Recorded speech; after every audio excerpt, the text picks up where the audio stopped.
Hey there, it's Natalie. I'm here at the farm of Josephine in Kibondo in Tanzania, where I'm leading a regenerative design training for a smallholder farmer that focuses on growing maize, beans, and also pumpkins. So we're on her farm. We've got lots of things going on. So this is the top of her site, and she grows maize, corn, in these off-contour furrows in various areas throughout the farm. So starting at the top of the system, what we're doing here is establishing a food forest that's going to cover this whole area right here. And we will be planting a longer-term overstory tree like a mango. But then, in the meantime, we're going to be planting bananas and papayas. So we'll have like a short-term forest of bananas and papayas and pigeon peas and things. While those are growing, they will be shading and supporting and protecting the longer-term trees. We're doing about a 5-meter spacing. One of the reasons that we have put a food forest here is because this is where the evening sun sets. That's the harshest sun of the day. And in the dry season, this place becomes super hot. So this food forest is going to help provide shade on the maize crop. So in fact, we took some temperature differences yesterday, 10 degrees Celsius difference between the soil here and the soil that's in the shade.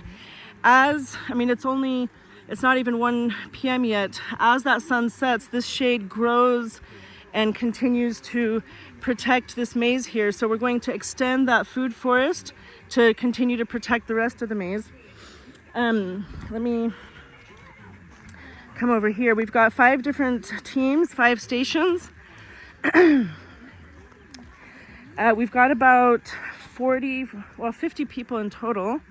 We've got bamboo baskets as tree protectors. We've got lots of materials. There's compost manure, we've got sawdust, cassava, plant seedlings, cuttings, mulches, more baskets. Here, to take advantage of the shade of this house that's protected again from that west sun, we're putting a garden here. It's like a modified permagarden. We don't necessarily have water harvesting structures inside this bustani, inside this garden, but we've made these beds that are on contour, filling them with tons of materials, sticks, twigs, leaves, manures, compost, all kinds of stuff. We have the topsoil and we have the subsoil. So we remove this, set it aside, remove that, pack this full of materials.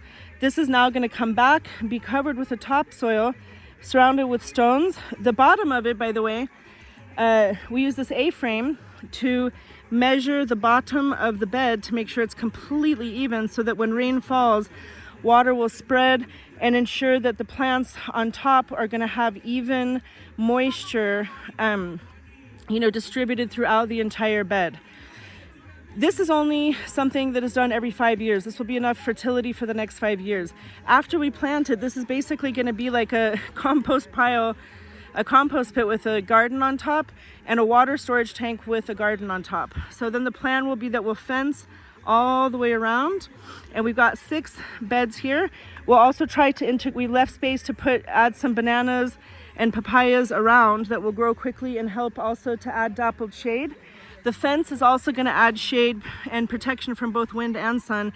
And again, we're taking advantage of this existing structure, which is the house, because we're shade hunters. That's part of design, is being a shade hunter. So that will cast shade and also help to protect the bed.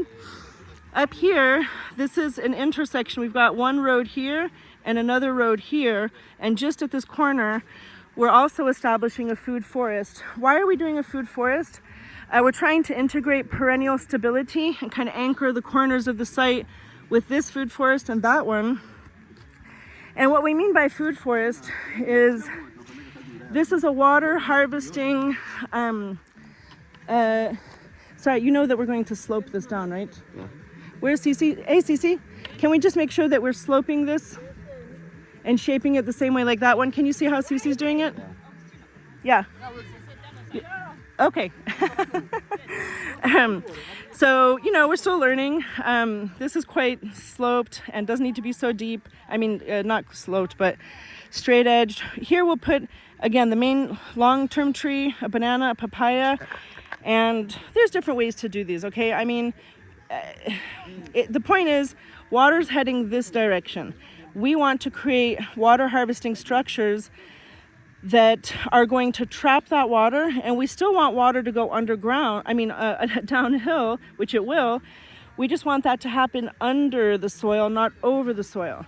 So, you know, we don't need to get too hung up on these technicalities, but the function is here. So all of these is on contour. That is a detail that's important. Each one is on contour, so this is the natural elevation of the land, and this is designed in response to that. So that means the contour is perpendicular to the flow of water, and this structure is intercepting the flow of that water. So water is going to come down here. We make sure that this is going to become a planting bed as well, that water can escape from either this side or that side, and we're doing it in a fish scale pattern, so they're offset. So you've got one half moon or smile berm, another one, and another one.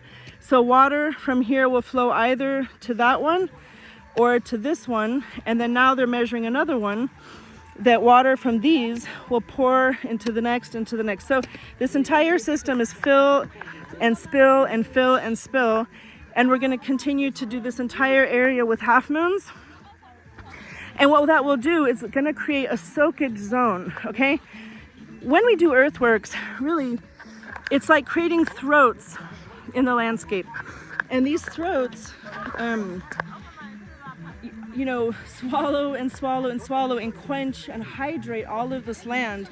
So you have this lens of water that continues to wick and soak and hydrate the soil underneath the ground. And then this area over time will become more hydrated, and this is where Josephine is also going to be growing maize. So we'll be catching water, and we're also putting this sponge. In each of those half moons, we're going to be adding a lot of mulch and compost and spongy materials that will hold the water, protect it from evaporation, protect it from sun and heat, and add fertility as it breaks down. So there'll be natural fertility. Look at how much biomass. I mean, this is just the global headquarters of biomass. So all of this will over time become this soakage zone. And then here we have a bioswale. It's 30 centimeters deep. And we're connecting it to a previous toilet pit that was old. So that's Josephine's house there. So there's the current toilet, that's the old toilet, and we're gonna turn this into a banana circle and plant bananas and papayas around it. We're gonna connect it with this bioswale that's 30 centimeters deep. Okay, so the overflow of this swale, you know, you have to be super gentle. I mean, we're not doing large scale earthworks here. This is household level. We are keeping this at a safe depth, okay? We have a lot of children here. So we're not making these very deep, and we're gonna pack them full of mulch. And the other thing is that once this spills over, it's going to roll into these half moons, okay? So at every point, we're just stopping the water, okay? Security checkpoints, intercepting the flow of the water. Now, we have this larger swale. We've got this road here, and that road is carrying a significant amount of water. So what we're going to try to gently do in a safe way is just create a gentle connection from the road, something that can easily be closed if it becomes problematic. But also we're linking it to a swale that if that swale breaks, there are no structures or, you know, this is a wild forest area. So, you know, the worst thing that will happen if this is too much water and it breaks the structure, it will just continue down the path into this wild zone. Now this one is deeper and longer because we are planning to pull in water from the road.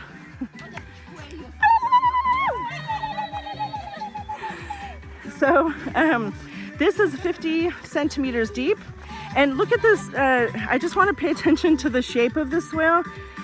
It's very nice and open and wide. It's not channelized like a trench, okay? So we're reducing erosion, and we can also plant things in here. It's not just a deep channelized trench, which I can't stand. And now this will all be shaped into a planting bed.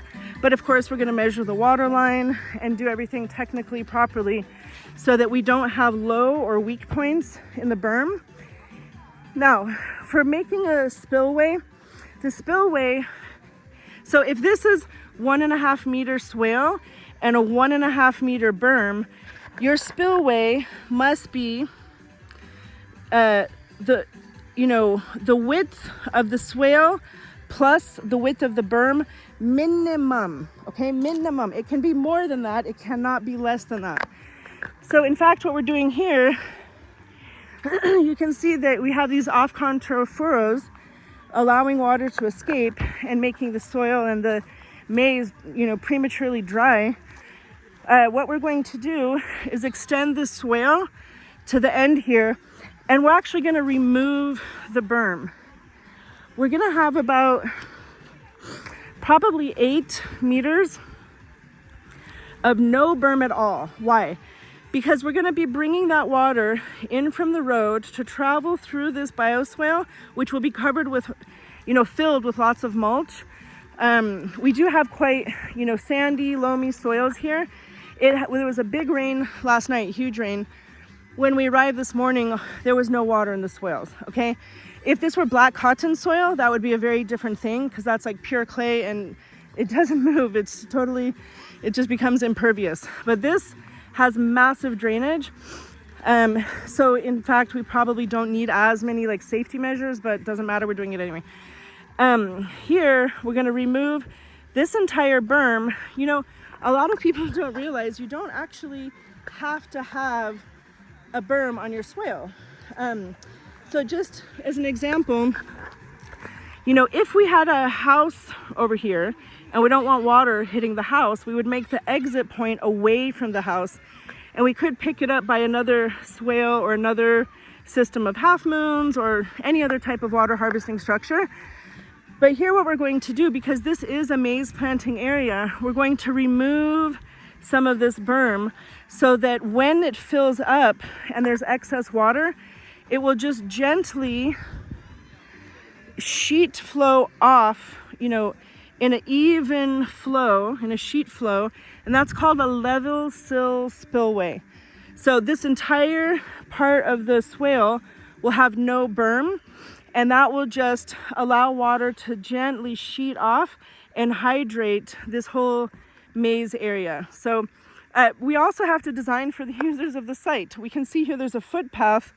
Now, if this is where bodas, like motorbikes, have to drive, or camels are crossing, or cows, you need to integrate that into your design, right? You have to make a bridge, or you have to do major compaction, or whatever it might be, design for the users of this site. We do not have motor vehicle movement in the site. We do not have herds of animals moving around.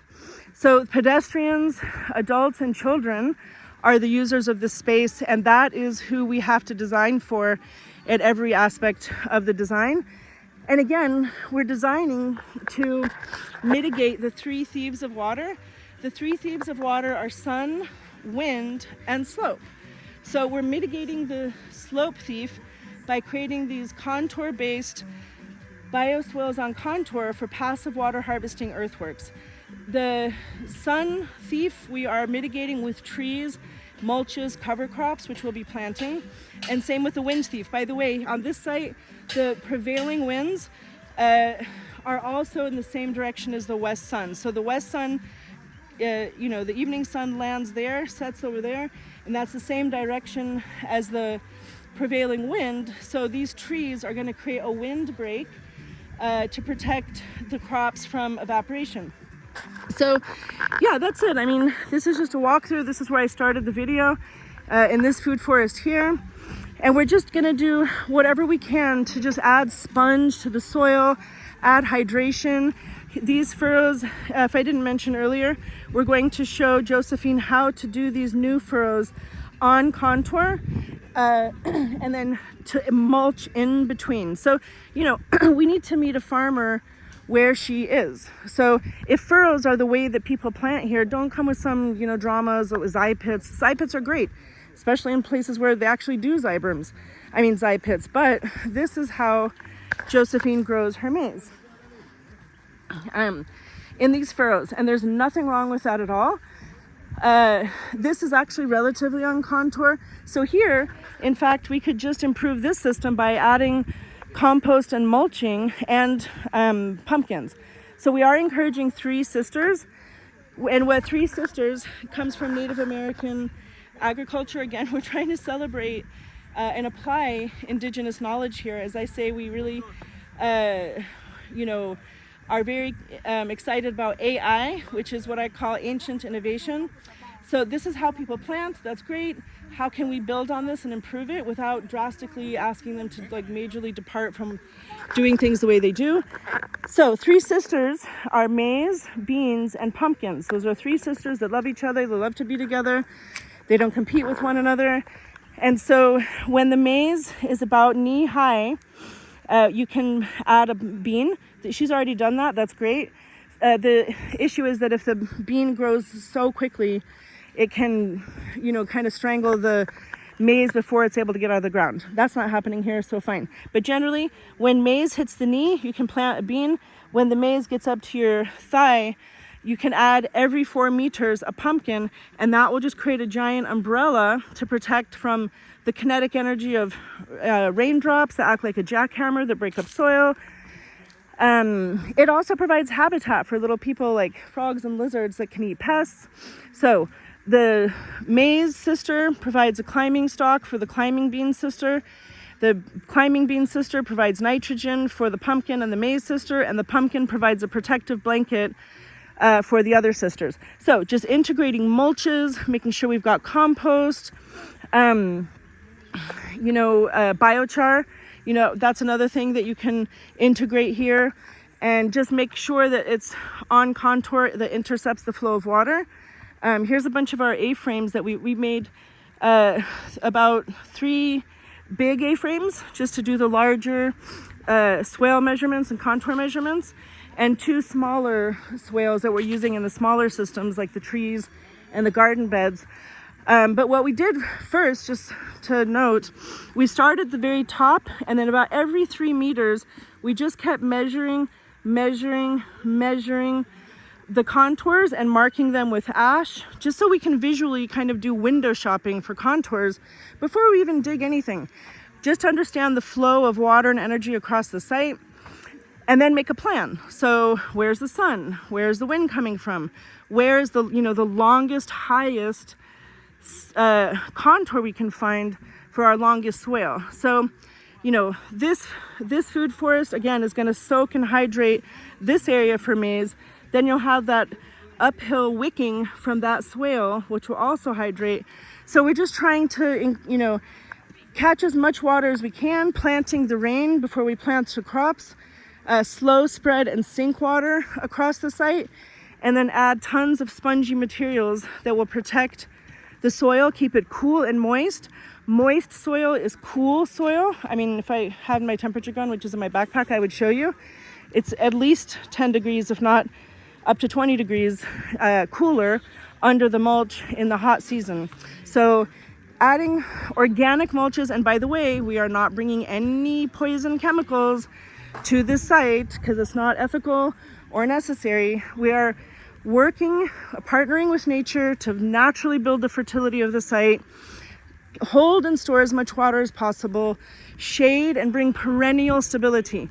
Along that big swale on the downside of the toe of the berm, we're going to be planting trees. So we're bringing perennial stability into a place, you know, we already have an existing forest that is the engine of the biomass, provides microclimate, provides habitat for pollinators and predators. So we're extending that system, that evergreen stable system, as the life support system for the annual crops, okay? So that's the insurance policy for the annuals. And And then in this garden here, which will be fenced, there'll be lots of nutrient dense, traditional, indigenous, leafy green vegetables that Josephine will have, you know, that she can have throughout the year with minimal water, because this will store a lot of moisture, soil, and fertility. So that's it. Hope that's interesting.